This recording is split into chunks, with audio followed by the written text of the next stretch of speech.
Marketing is not about what you do that's the same as everyone else. It's what you do that's different. So they had not sprinkled their glitter into it, which means when I'm now making a decision based on these 3 coffee bag providers, what am I going to choose it on? Empower yourself, I think, is number 1, because at the end of the day, like, invest in yourself before you start investing in anything else. You don't need lots of people. You need people who are genuinely your people.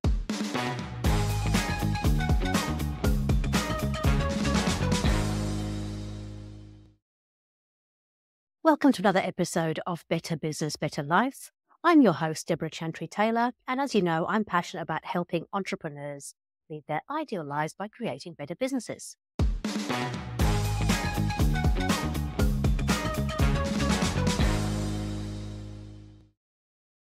I'm a certified EOS implementer, an FBA-accredited family business advisor, and a business owner myself with several business interests.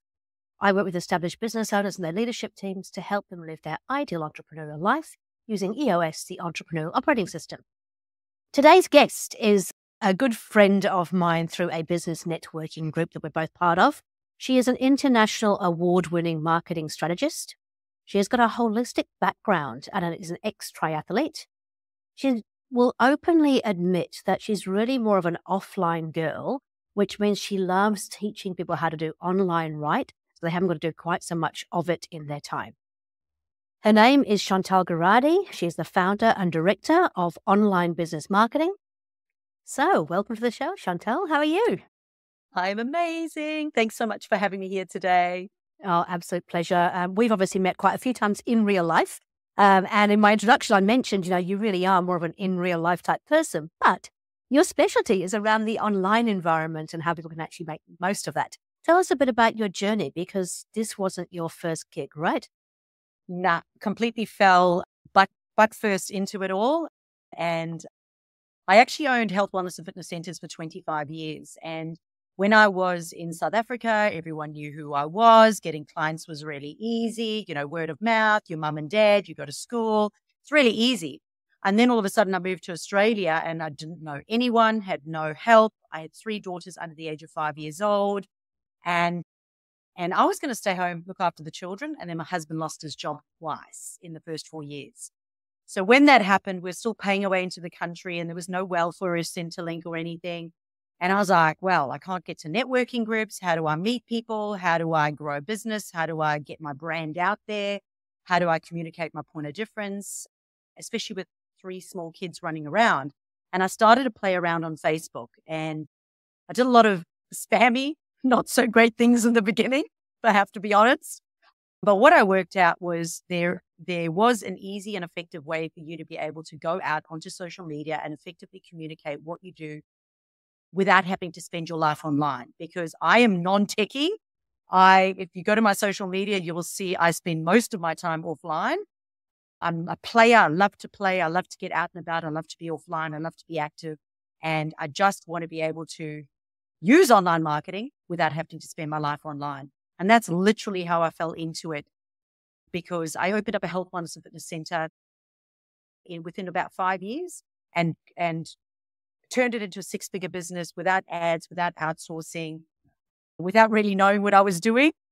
But what I worked out was a lot of people were going, well, how did you do that? Like how if you weren't experienced in this and didn't have any sort of studies in it, how did you do that? And I went, well, I just based it on having strategies, skills, and systems in place.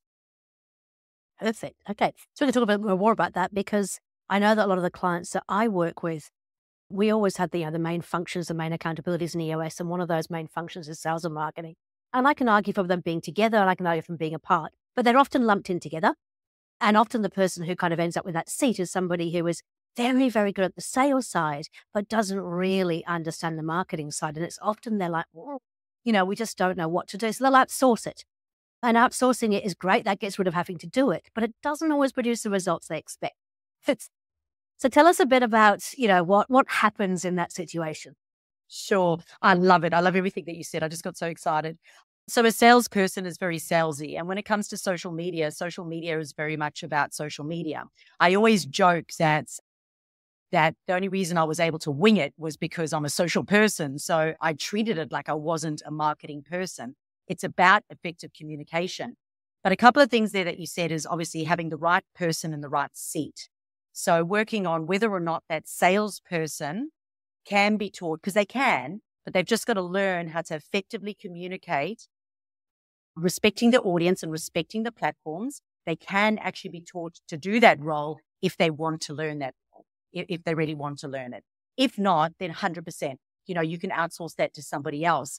But in outsourcing that, you're outsourcing your voice to someone. So I always say to everyone, you have to outsource something to them. You have to outsource them. What is your overall strategy? And when we talk about strategy, there's a content strategy, which is all about know, like, and trust, which is the ongoing, consistent content that you've got to create. But the second part of that is the customer generation, which I like to call campaigns. And they don't need to be paid campaigns, but they need to be journeys, customer journeys of where you're going out onto social media, you're going out and hooking those people in, reeling them in, and then taking them through a funnel. The F word, people get scared with the F word, but it's more just a process, just taking them on a journey of nurture, know, like, and trust through your website, through email marketing, so you can now turn those potential leads into customers. And that's often a marketing manager, that's something they can't do. You can give them that strategy if you've got the strategy in place and if you've got that system in place and if you have those processes in place. You can teach that to them and they can manage and run with that. But often they don't have that. So it comes down to having that roadmap, having that strategy, having the overall plan, and then giving them the skills to be able to execute it, whether or not it's the salesperson or whether or not it's the marketing manager that they outsource it to. Sure. Okay. And so what's the biggest mistake people make, do you reckon, Chantal? Winging it. They wake up every day. And they go, oh my gosh, marketing, I don't know what to do. So I'm just going to spit out everything, or I'm going to do nothing. And I'll think about it tomorrow. So the number one mistake I'm going to say is it's not in their diary. And I know that with EOS, you're so process driven or whatever, you need to have it in your diary. If it's not in your diary, it's not going to happen. So it's about taking it and going, when are we going to work on the marketing and when are we going to work in the marketing, and having dedicated time to actually plan it so that you're not chasing your tail the whole time. And I'm going to say that that's the number one biggest mistake, is that people go, my marketing's not working. And I go, show me the time when you're actually working on it, when you're actually creating those strategies and creating those systems and you're actually upskilling and delivering that marketing. And they're like, no, it's not there. And I'm like, not the marketing that's not working.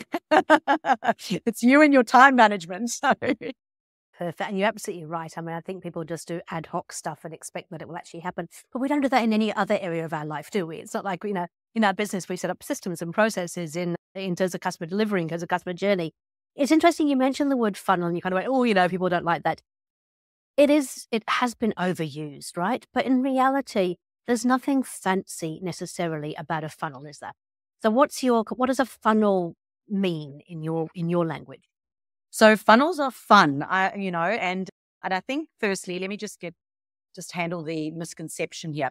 When people think of funnels, they think of click funnels. And I mean, this is great that Russell Brunson, positioned himself like that. So they all think that they have to go buy this expensive software and learn how to use it and have this templated click funnel thing. And it isn't. All it is it's the buyer's journey. That's all it is. And you can use the systems that you have within your business to create that, from the content marketing plan to where are we sending them to, which could be a website, a landing page, a sales page, a brochure, a quiz, a competition.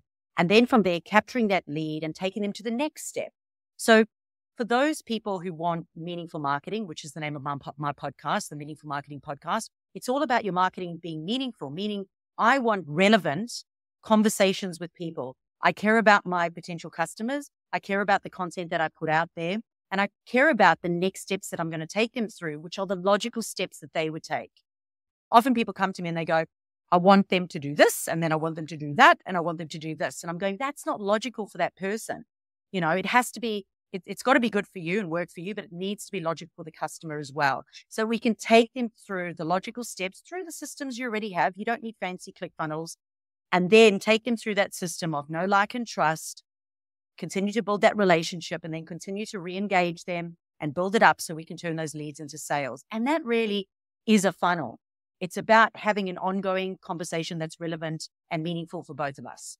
And I'm pleased to hear you say that it doesn't have to be complicated. It doesn't have to be a completely separate system. It's just really about thinking about your end customer, consumer, client, whatever you call them, and thinking about how do we make sure. I always say, how do you make, I love the know, like, and trust, but you kind of stay top of mind because they're not always ready at that point in time, but we don't want to lose them in the noise out there in the meantime. So how do we actually keep nurturing them without being a pain in the ass? Because of course, my biggest thing at the moment is this whole, you join up with somebody on LinkedIn and they immediately start sending you spam stuff about, this is who we are, this is what we do, here's all of our work. And you kind of go, hi, how are you?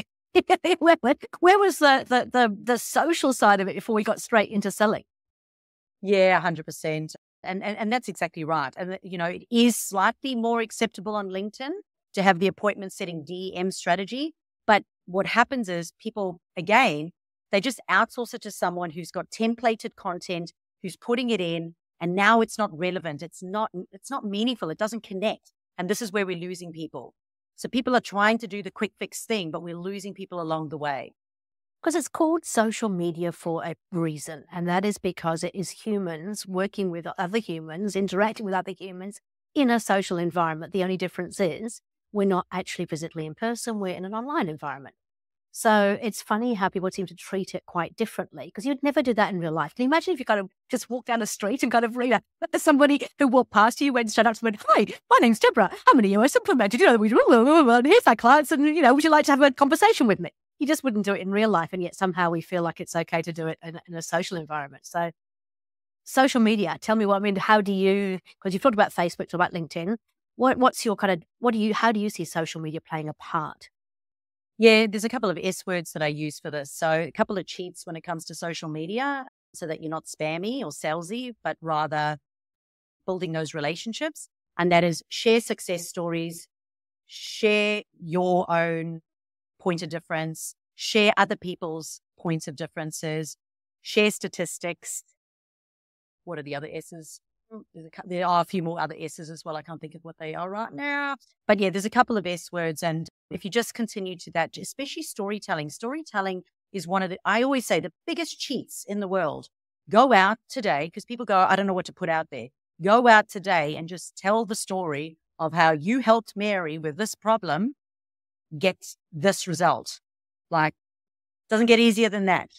It's actually true. I remember when I was working with a video coach many, many years ago, and he taught us the art of that. It's like actually really, really simple, but it's very, very effective. And people, we've grown up as humans with stories. We love stories, and we also love hearing how people have helped each other as well. So it's, definitely as well.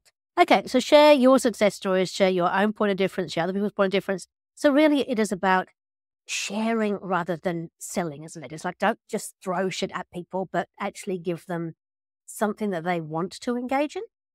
Yeah, look, 100%. I think there is the social element, but a lot of people go wrong in this area. So sometimes when you over social, people don't actually know what you do and they never take the next step because you actually aren't leading them to the next step.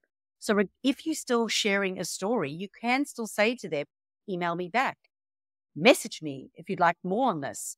If you'd like a blog on this, let me know and I'll send you one. But put a next step that just closes the gap. So it's not a hard sell, but it is a call to action. And when I say to people call to action, immediately their mind goes to hard sell. And it's not a buy now. It's more like a learn more. It's more like a let's keep the conversation going if you're interested. And as soon as you do that with your content, you're closing the gap between people just scrolling past you versus somebody taking action to the next step. Super important. It is also important to occasionally throw in some hard sell stuff. So we will sometimes just go in, we have a webinar. This is what's in it for you. This is how you register. And I call that a hard sell one. But because we have all the other stuff supporting it, where we've got our testimonials and our success stories and we've got all the other know, like, and trust around it to back that up. Okay. So taking it into really simplistic things. So your strategy is about thinking about how you take a customer from first point of contact to, as you say, that know, like, and trust and keep them engaged and keep them there and giving them enough kind of sharing of information so they still feel like they want to learn more, occasionally asking for that next step and asking for the call to action. And sometimes just hard selling or selling when it's appropriate, as opposed to just hard selling for no particular reason. So that really is all part of a strategy to nurture that customer before you go into, because the second part you said was around the customer generations, the customer journeys. So the social creates the like, if you like, and the wanting to find out more. What happens next? So we've got to be able to capture them. And this is why when people say to me, what happens next, they go to the website. And the whole thing of a marketing strategist is end to end. And that's what I do. So I'll look at the social media, and then when they get to the website, and unfortunately, sometimes people have got websites that are outdated. So when people are talking about one thing on social media, they get to the website and suddenly there's disconnect. So when they say, learn more or have a look at this or download this or buy here, there's disconnect between the two because there's no congruency between it. So for me, it would be vital to make sure that wherever we're sending them to is logical and it actually keeps them on the path and doesn't take them off the path. And obviously you can monitor that by going into your website and having a look at your click-through rates. But once we've decided we're going to capture it, when they get to the website, there's two options, right? Or three, actually. Number one, they're going to do nothing, right? Number two, they're going to go, I'm interested in this. I'm not ready to buy, but I'm interested in it. So we've got to make sure that we capture those people. So for e-commerce, might be just like, download or subscribe here for like a discount or something. But for a service-based business, it might be more along the lines of, for B2B, it might be download our brochure. For a B2C, it might be, join our weekly email list where we send out education tips. So you want a softer option to say, hey, you might not be ready to buy now, but you want to have that softer option to still capture them on the website. And then the last one is maybe they're going to buy right now. Okay. And we've got to make sure that, as I said, wherever you send them to, sometimes you've got too big a sales page that when they go from social media, they've already said yes and now they get to the sales page and you actually unsell to them. They've actually changed their mind now. So we've just got to make sure that, as I said, it's logical when they get there. So when we get them doing one of those three things, nothing, subscribing, or buying, from there, we've then got to make sure that we're now going to continue those relationships through email marketing. Now, I hear this all the time. People go, hate emails and I'm going to open emails and blah, blah, blah. At the end of the day, firstly, we all know that if we put in our email address, we're going to be email marketed to. So the goal is to make sure that they are sitting there waiting for your email to come in. Whatever you do on the website, whether or not it's making them subscribe or whether or not they're buying, you want them waiting for that email to come in and get so excited every time they get an email from you. And it's your responsibility as the business owner or as the marketing manager to make sure that you are giving them that you are keeping them excited by your email so that they don't unsubscribe. And it is interesting. Yeah. Because you said to people, I've got email, don't like email marketing. I must admit, I get way too many emails. There's definitely some I unsubscribe from. But I've also got my favorites that, just keep coming in and I don't put them to spam and I don't get rid of them. And I don't always read them completely, but they make me smile or they make me think about something. And so I keep them there. So it's not completely dead. And as you said, it's your responsibility to ensure that you're having them want to open those and want to actually read more. Yeah, we encourage unsubscribes. So I say push the envelope with who you are and what it is that you do. Be crystal clear so that you're qualifying and disqualifying your ideal client. So therefore, those that are not your ideal client will actually unsubscribe. And what we want is those that who are your ideal client, you've effectively communicated what you do for who, and they go, yes, that's me. And they stay and they love it. It is interesting. You know that obviously we're on a podcast right now. So my podcast has been going for, I think it's been almost 4 years now. And in the beginning, it took a little while to kind of pick up. We're up to about episode 190 something, I think it is. And it slowly picked up, but nothing like I was expecting. I always assumed the podcast would get thousands of listeners in a heartbeat. Doesn't quite happen like that. And I used to beat myself up and go, well, what's wrong? Am I not doing things right? What I've actually realized is I have a very solid group of people who come back on a regular basis, who enjoy the content, who are listening in. And I meet people and they say, oh, I love your podcast. And it's not huge numbers, but that's okay because they're actually people who are genuinely interested, people who want, who are the right people, if you like. And the same, with the email marketing database, whenever somebody unsubscribed, I take it personally and think, oh my goodness, what have I done wrong? Why have they unsubscribed? But it's like, actually, you're right. You don't need lots of people. You need people who are genuinely your people, right? Oh, that's so good. I love that. Yeah. And, one of the strategies we do is the whole podcast marketing strategy as well. And And podcast marketing is just absolutely amazing because you can take that content and put it out there and 100% capture your ideal audience, exactly like you said. And what's really awesome is that I get people now who in Facebook groups, they might be looking for help, and they'll come to me and they'll go, look, I'm just a startup. I don't really have the money to invest in working with a marketing strategy right now. And I'll say to them, well, what are you struggling with? And they'll say, I'm struggling with this. And I'll just send them one of my podcast episodes. And you know what? They will leave me a review. They will continue to read continue to read all my email marketing that goes out. They will actually tag me in Facebook groups just based on that little help that I've done. That's the abundance mindset. I love it. I always sort of say that nothing that I teach is actually not able to be found anywhere. Like you can just go, you can learn it, you can do TED Talks, you can read books, whatever it is. And so I give it all away because actually you're right. It's like you help somebody like that and they become your what do you call it? The people who go, your advocates, the raving fans that just kind of go out there and talk. And also you just never know. I mean, at some point, I've had customers who've literally been in contact. I've heard nothing from them for 2 years. And then 2 years later, I get an email kind of going, right, ready now? Ready for what? Ready to start working with you. It's like, what? Where did it come from? And that's really part of that whole, customer journey, isn't it? Is making sure that even though they might not be there knocking on your door wanting to work with you straight away, at some point they may well want to. Yeah, so we don't want to forget about them. We want to continue. And I think this is what happens there. People hop onto leads and then they leave them. They hop onto more leads and more leads and more leads. And the whole purpose of email marketing is to have a look at the leads and look at those people who are warm and make sure that we're looking after those warm leads, because they're so much easier to convert than it is to actually go generate new leads and bring them in again, by simply giving them the type of content that they need to further support them, those value adds. And again, just making sure you do have the next steps for them should they wish to take it. Love it. Okay, it's probably some people sitting here listening and kind of going, oh yeah, this works for consultants and this works for this and this works, but it won't work for our business because our business is different. I hear it all the time when I'm working with EOS with clients. It's like, yeah, but our business is different. It's like, yeah, it absolutely is. And I respect that. But there is some fundamentals that just work because whether we like it or not, we're all humans dealing with humans. Yeah, 100%. So I think the number one thing for me is branding. I think there's a big misconception around branding because everyone's like, my logo, my colors, my fonts. And I'm like, yeah, that's all great. When it comes to social media and email marketing and websites and blah, blah, blah.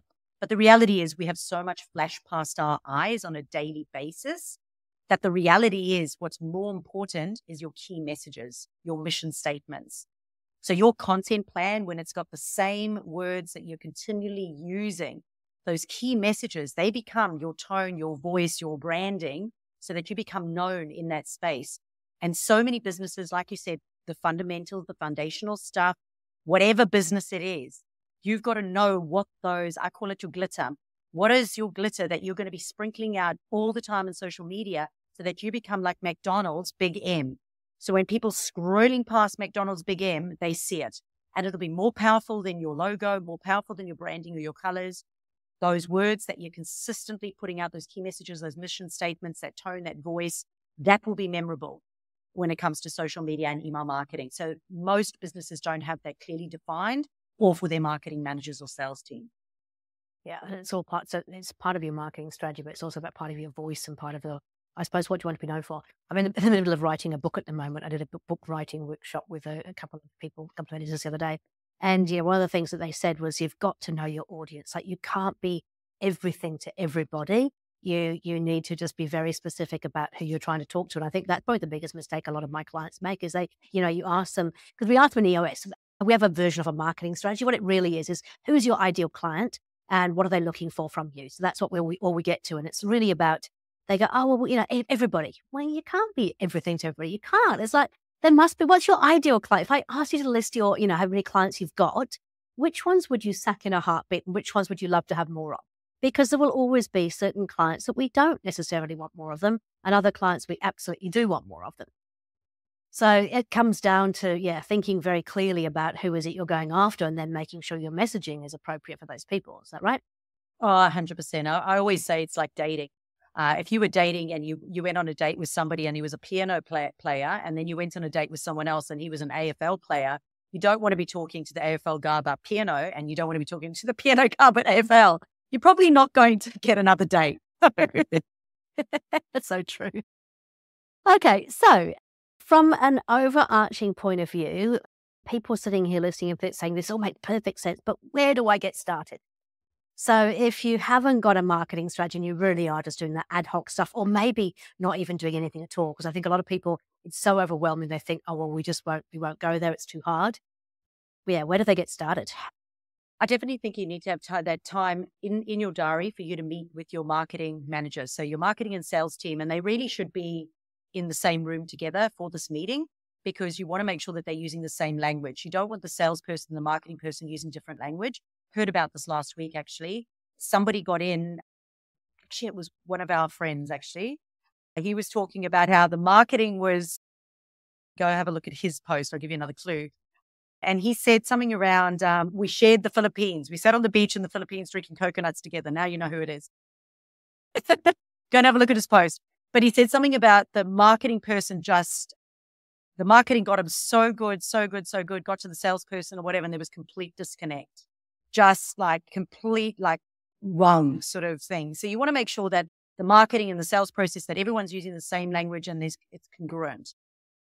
But I would say to the business owner, you need to sit down and you need to ask your marketing and sales managers, who is our audience, and sit there and listen.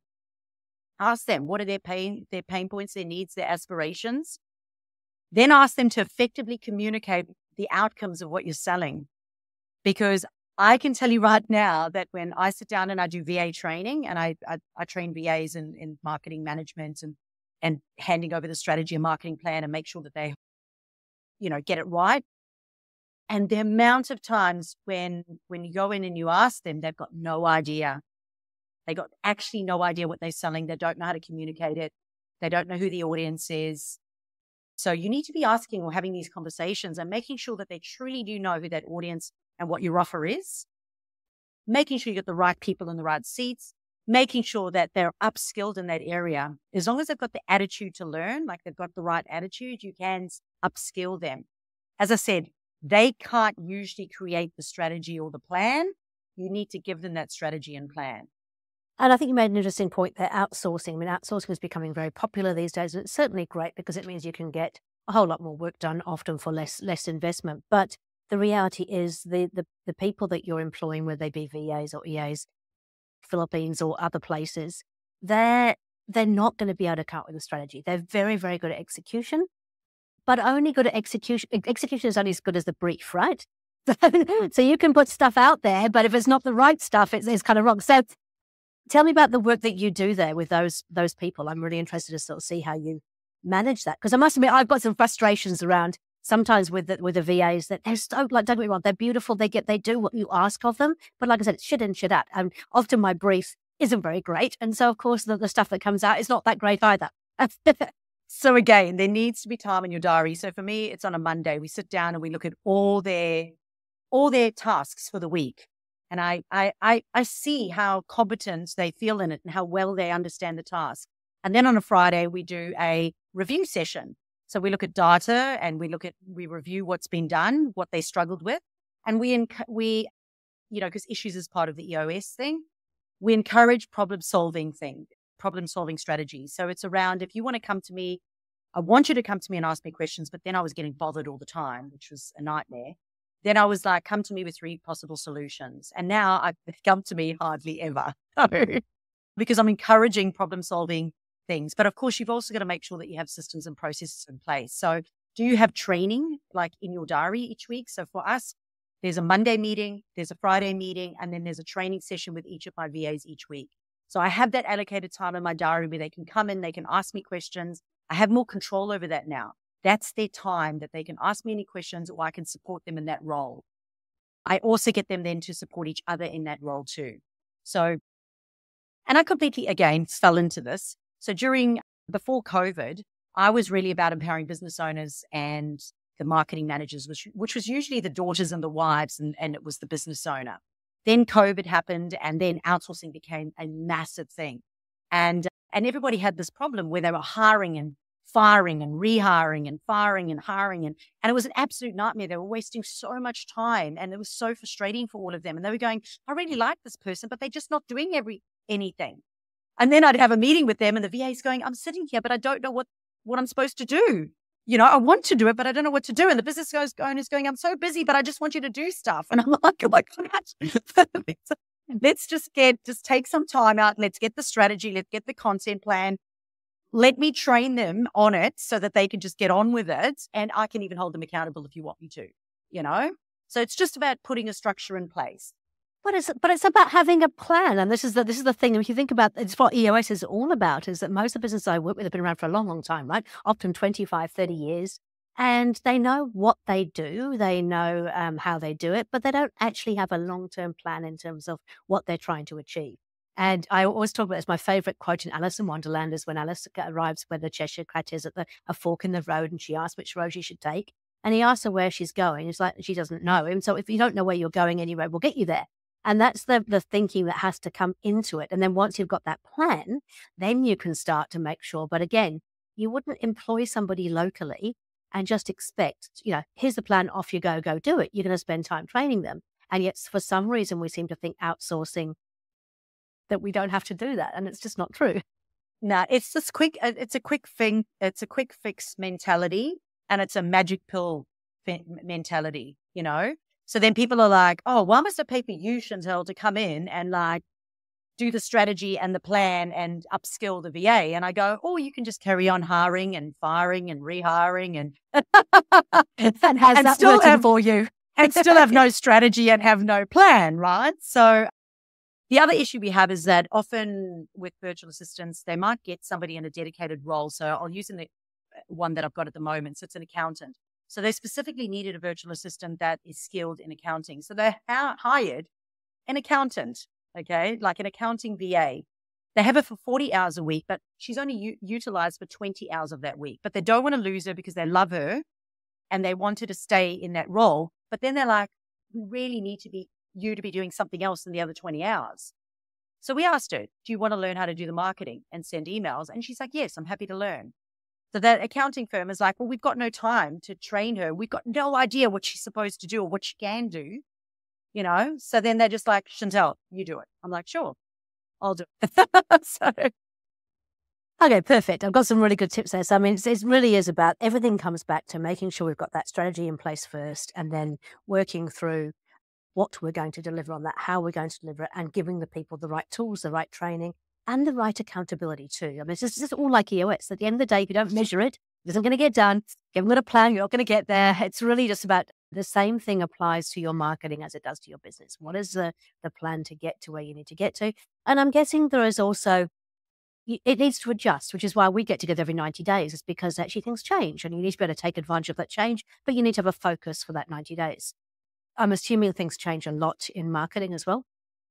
Yeah, 100%. So I always say it's got to be seasonal and it's got to be relevant, and your audience changes. So, November last year, with the looming financial issues in Australia, the whole buying persona changed. Everyone was more slow and more steady. So we had to change words. When we said buy now, people would freak out. But if we said learn more or explore here, people were more likely to go to the next place. So we've got to meet people where they're at with what they're going through. So you have to continually be looking at your customer and going, it's changed for them right now.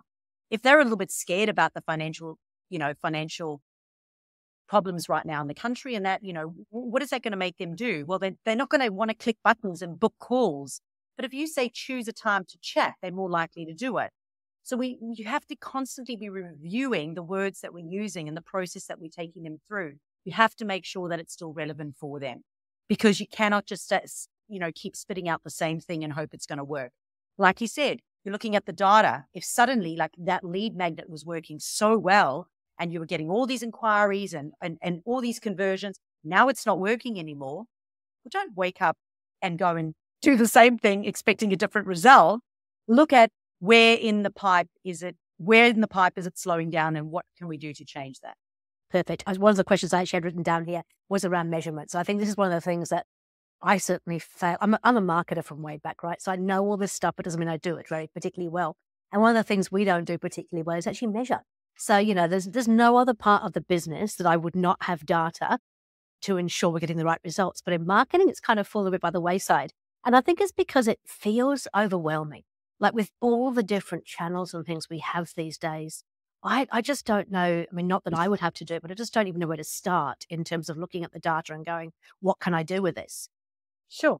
Happy to answer that. Here we go. Data. So good. So as I said, I do the Friday session with my VAs, and that's part of, what has worked this week, what hasn't worked, what do we need to replicate, what do we need to work harder on, and why do you think that happens? So encouraging problem-solving skills. But part of that is looking at, which of our content this week worked the best on each of the channels. So you can go into Instagram, you can go into LinkedIn, Facebook, YouTube, any of your channels, even your Google My Business listing. You can look at the performance, the insights. I'm just trying to think of all the words that they use in reporting. You can look at all of those areas every single week, and you can look at the last 7 days, and you can go, which content's done well, which content hasn't done well. Was it video? Was it carousels? Was it reels? Was it stories? And we just ask ourselves because we don't actually know why. I'll tell you that right now. We don't know why. All we can do is speculate and go, I think it was the day and time. We can look at the demographics and go, are we hitting our right audience? Because I'm working with somebody else that you'll know as well. And she's like, oh yeah, we get so many hits on Instagram, like views all across everywhere. And the thing is that she's super hot. Okay. Super hot. So she's getting heaps of views, but no conversions. Her ideal clients are actually females. And they're females, late 30s, 40s, 50s. So actually on Facebook, she might get less views, hits, or anything, but she'll get more conversions because they're more serious about following up. So I always say ego metrics. You've also got to ask yourself, why am I not converting? Well, men are checking me out. That's what's happening here. So it's like, my ideal audience is actually females. So potentially I need to be looking at tapping more into Facebook because that's where I'm going to get more conversions. So you've got to ask yourself why what's working, not working. When it comes to your website, you need to be looking at Google Analytics or Clarity on Microsoft Office. You need to have a look at who's clicking on what and why, and is that congruent with what you've been doing with your social media, which is the traffic generated to the website. Then we have to be looking at subscribers. I always look at how many subscribers am I getting every week? How many unsubscribers am I getting? Then I look at our email marketing campaigns and I always ask, who's clicking on our links? I want to know my link clickers. My link clickers are hot. And I always ask myself, what can we do with those hotties? What are they showing interest in? If they're constantly looking at something the whole time, can I send them a personal email and go, hey, would you like to just chat about that? So I did this once and you can't do it. You can't say, I saw you checking me out. Some people freak out. Yeah. Those who understand how email marketing works is fine. But now I just say, our system is showing that you may be interested in this product. Yeah. So, or we just send it to them and go, hey, I've been thinking about you. Or, if you've known them, it's been a while since we've chatted, just wondering if you want to chat again. What are you struggling with? How can I help? Do you have any questions? Can I send you a resource?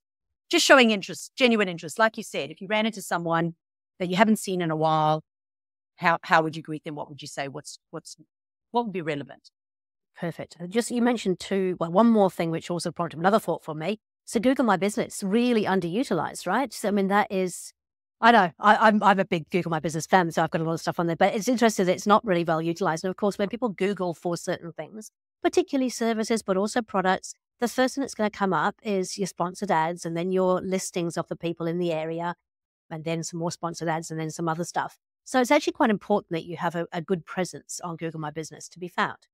Oh, 100%. So many people don't even, realize that, that their Google My Business listing is an actual social media platform and it needs to be monitored. So you can actually, I have recently on the Meaningful Marketing podcast posted what exactly to do for Google at this current point in time, but it is a social media platform. So it does require certain things that are unpaid. You do not have to pay for ads. You don't have to pay for ads. You just have to treat it like a platform. Go respect that platform, respect the audience by using the words that they would use to search for you. People go SEO, big scary word. It's just the words that they would be using to search for you. So if you understand what words they'd be searching, their words, just drip glitter those words into your content on Google My Business, respect the platform, and you can be found on Google. And of course, Google links to your socials, it links to your website. You can get people to leave reviews on there. It's the number one platform. Why wouldn't you? Absolutely. Most of it is free, so it makes absolutely perfect sense. Okay, the last question I had, and this has just kind of arisen from talking to you and thinking, ChatGPT, or actually any kind of AI at the moment, I think people think that it is this kind of magic silver bullet that will just take away a lot of the stuff that we have to do. And let's face it, it is brilliant. It has some really great uses. But what's it doing to marketing? Oh my gosh. I mean, we all know when someone is using ChatGPT, right? If I hear another digital landscape, marketing efforts, transform your, unlock the, like, okay. So the rule is if it sniffs like ChatGPT, your audience is going to know. So I always say you've got to put the HI into the AI, and the HI is the human intelligence. And what is the human intelligence? It is the strategy. It is the plan. So by all means, and this is something that I train business owners and virtual assistants and marketing managers, this is what I train them in. This is how you actually use ChatGPT. This is how you prompt it. This is how you train it in your marketing strategy so that it now produces content that's going to be closer to your brand, your audience, and it's going to be more authentic. And then guess what? Don't be a lazy bum. You still have to go in and do one final edit and make sure that you're respecting your audience before you just go and spit it out there and go, I couldn't be bothered. ChatGPT, create content for me, spit it all out. Guess what? I was actually on I'm on a coffee emailing list because I've got a camper van and I go out of my camper van. I love these drip coffee bags, right? So I'm on about 3 or 4 different sites and they always email market to me. Truce, Bob, I get this email that comes through literally in the same week. And it's like, I can tell that all of them have gone into ChatGPT and said, create an email about our drip coffee bags. And every single one of them was the same. And what did I say about marketing? Marketing is not about what you do that's the same as everyone else. It's what you do that's different. So they had not sprinkled their glitter into it, which means when I'm now making a decision based on these 3 coffee bag providers, what am I going to choose it on? Price. I'm not going to choose it on anything other than price because you've given me the same, here's my coffee bag, buy this, here's my coffee bag, buy it, here's my coffee bag, buy it. I'm now not going to choose. I mean, guess what? My loyalty is not going to stay with you because the next one who sends me an email, those who put their glitter and they make it more personable and they show a little bit more interest in me, I'm going to remain loyal to them and I'm going to continue to buy from them. We cannot be lazy. Put the HI into the AI. I think you're absolutely right. You're commoditizing your product or service if you just keep taking it straight from ChatGPT. I have D2. D2 is my kind of trained ChatGPT. And I don't know, I'm obviously not quite doing things right because she still spells everything with American English, no matter how many times I tell her not to. But in general terms, yeah. No one's got that right yet. So I'm just letting you know it's not just you. No one is good. Right. Yeah. There is a trick for that. There is a trick. I just want to solve your problem right now. At the moment, as I said, whatever I'm saying right now is relevant now. You can, when you put it into a Word document, for example, put it into a Word document, the top right hand is a search bar, and you can just put in the Z. And on the document, it'll highlight everywhere there's a Z, so you can just go change it to an S. Well, that and missing U's as well. I mean, color and things like that. But anyway, we're not going to go there. but the interesting thing is that you're absolutely right. I mean, it does sometimes, once it's been trained to be more like you, it does talk like me. It's fantastic. It's definitely a D2. But you still can't take exactly what they spit out. You've still got to actually look at it and go, is this the way that I would say it? And as you said, is it relevant for my target audience? Is it going to speak to them? So I think it has huge potential, but it certainly isn't that magic silver bullet. And yes, be careful how you shit in, shit out, right? People know. They know now. So Actually, I've forgotten about unlock. Yes, I say that a lot in the unlock your potential. Blah blah blah. Transform and unlock. Yeah, my gosh, Yes. it's just like. Oh dear. Okay, we could probably talk all day. We might get you back on for another show. We might do another one all about AI. But in the meantime, 3 top tips or tools. Chantal, what would you say? What are the 3 things people can walk away from and go, I'm going to go do that right now? Empower yourself. Empower yourself, I think, is number 1. Because at the end of the day, like, invest in yourself before you start investing in anything else. I think too quick we want to go and invest in something else. We should be empowering ourselves. There are certain things. We live in a world right now, they go, if you don't like it, outsource it. I'm like, hold on a sec. There's a certain level of empowerment that you have to do first. So please, please, please, please, please empower yourself and empower your team. Empower your team as well. Number 2 is probably communication. Make sure that, and communication is threefold. Make sure that your communication with yourself is good. So when you talk to yourself, it's positive and it's kind. Make sure that when you communicate with your staff, it's thorough. It is thorough and it's in their language. Okay. In their language. So, if you want to talk about sort of like disc profiling or things like that, you want to just make sure that you're talking in their language. Okay. How they would want to be spoken to. So that's communication. Then the third one for communication is make sure that when you talk to your audience, it's in their language. It's in their language. So that's really, really important. And the third thing is make sure that you have the strategy and the plan, that you're not just winging it and you're not expecting someone else to wing it. If you want to totally stand out for your competitors online, you have to do what the others aren't going to do in order to get the customer. Now, some of you might just be happy, like where you are right now, cruising along, stressing day in, day out or whatever. You might just be happy with that. But if you truly want to have a business that's meaningful for you, meaningful for your customers, you want to have a strategy, you want to have a plan so that you can just pass that on and happily manage it. So much easier for everyone else. You can play more. And of course, it ties in perfectly with the work that I do around EOS. It's like, actually, we wouldn't try and run a business without a plan. You shouldn't try and run your marketing without a plan. You need that stuff to make sure that you're doing the right thing. Hey, look, thank you so much for your time. Really, really appreciate it. Fun as always. If people want to get hold of you, we'll make sure we have your contact details and things in the show notes. But Chantal, thank you. Really appreciate it. Oh, it's an absolute pleasure. It's been a blast.